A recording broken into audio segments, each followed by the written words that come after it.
ನಾನು ಪ್ರಧಾನಮಂತ್ರಿ ಆದೆ. ಅದು ಆಕಸ್ಮಿಕ. ನನ್ನ ಜೀವನದಲ್ಲಿ ನಾನು ಎಂದೂ ಪ್ರಧಾನಮಂತ್ರಿ ಆಗ್ತೀನಿ ಅಂತ ಯೋಚನೆ ಮಾಡುತ್ತೇನೆ. ಆದರೆ ಮಂತ್ರಿ ಅಥವಾ ಮುಖ್ಯಮಂತ್ರಿ ಆಗ್ಬೋದು ಅಂತ ಹೇಳಿ ವಿರೋಧ ಪಕ್ಷದ ನಾಯಕನಾದ ಮೇಲೆ ಆ ಒಂದು ವಾತಾವರಣ ಬೆಳೀತು. ಇದು ಸತ್ಯ.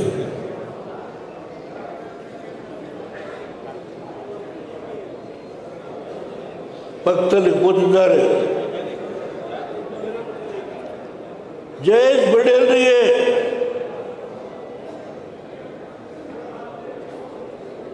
ಡೆಲ್ಲಿ ಒಳಗೆ ಹೇಳಿದೆ, HK ಕುಮಾರಸ್ವಾಮಿನ ಮಂತ್ರಿ ಮಾಡು. ಆದರೆ ಪಟೇಲ್ ಇಲ್ಲಿಗೆ ಬಂದು ಬೆಳಿಗ್ಗೆ 9 ಗಂಟೆಗೆ ರೇವಣ್ಣಿಗೆ ಫೋನ್ ಮಾಡ್ತಾರೆ, ನೀನು ಓದ್ತಾ ಹೋಗ್ಬೇಕು ಅಂತ. ರೇವಣ್ಣನ ಮಾಡದೇ ಇದ್ರೆ ಸರ್ಕಾರ ತೆಗೆದಾಕ್ಬಿಡುವರು. ಆ ಮನಸ್ಸಿನ ವ್ಯಾಕುಲ ರೇವಣ್ಣನ ಮಂತ್ರಿ. ಒಂದು ಅಕ್ಷರ ನನ್ನ ಜೀವನದಲ್ಲಿ ನಾನು ಸುಳ್ಳು ಹೇಳಲಿಕ್ಕೆ ತಯಾರಿಲ್ಲ. ಕೊನೆಯ ಘಟ್ಟದಲ್ಲಿದ್ದೇನೆ.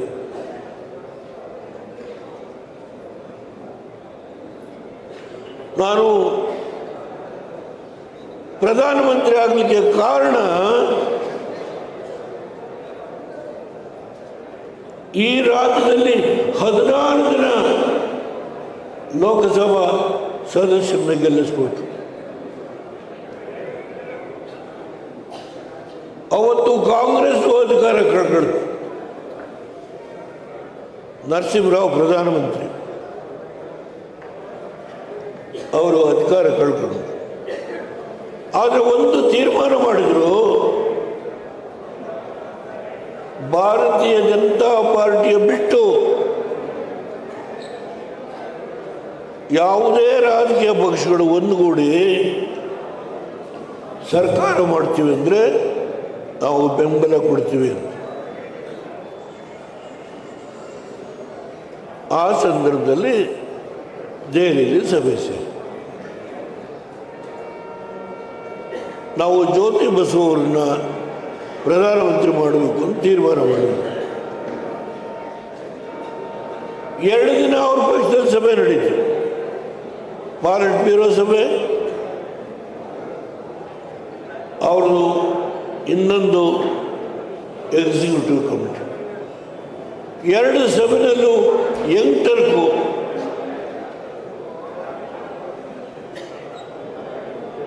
ನಿಮಗೆ ಅನೇಕರಿಗೆ ಗೊತ್ತಿರ್ಬೋದು. ಕರಾಟ್ ಅಂತ ಹೇಳಿ, ವೃಂದಾ ಕರಾಟ್ ಅಂತ ಹೇಳಿ, ಅವರು ಎಲ್ಲ 18 ವರ್ಷ ನೀವು ಮುಖ್ಯಮಂತ್ರಿ ಆಗಿದ್ದಾರೆ. ಯಾವುದೇ ಕಾರಣದಿಂದ ನೀವು ಅದು ಒಪ್ಕೋಬಾರ್ದು.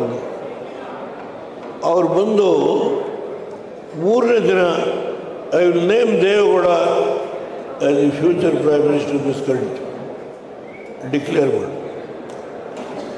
ನಾನು ಅವ್ರ ಕಾಲಿ ನಮಸ್ಕಾರ ಮಾಡಿದೆ. 18 ತಿಂಗಳು ನಾನು ಮುಖ್ಯಮಂತ್ರಿ ಆಗಿದ್ದೆ.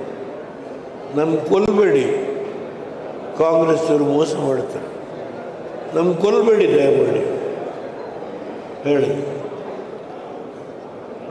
ಅವ್ರು ಹೇಳಿದರು, ನೀನು ಒಪ್ತಾ ಇದ್ದರೆ you will declare nobody is there to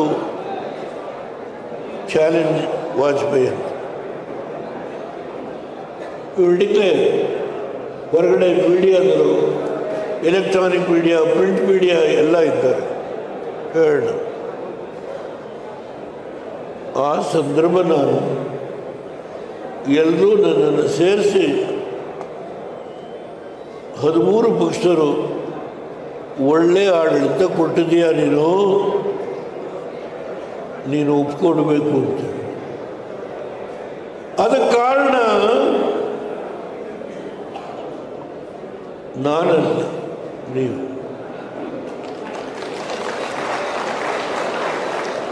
Idgah ಮೈದಾನದ ಬಗೆಹರಿಸಿದೆ. ಡಿಸೆಂಬರ್ 11 ಓದ್ ತಗೊಂಡೆ. ಜನವರಿ 26 ಈದ್ಗಾ ಮೈದಾನದಲ್ಲಿ ನನ್ನ ಮುಸ್ಲಿಂ ಬಾಂಧವರು ಆನಂದವಾಗಿ ಫ್ಲಾಗ್ ಹಾಯಿಸ್ಕೊಂಡು, ನಾನು ಬೆಂಗಳೂರಲ್ಲಿ ಮಾಡಿದೆ, ಅವರು ಹುಬ್ಬಳ್ಳಿಯಲ್ಲಿ ಮಾಡಿ ರಿಪಬ್ಲಿಕ್ ಡೇ ದಿವಸ ಮುಸಲ್ಮಾನ್ ಬಂಧುಗಳಿಗೆ ರಿಸರ್ವೇಷನ್ ಕೊಟ್ಟಿದ್ದಾರೆ.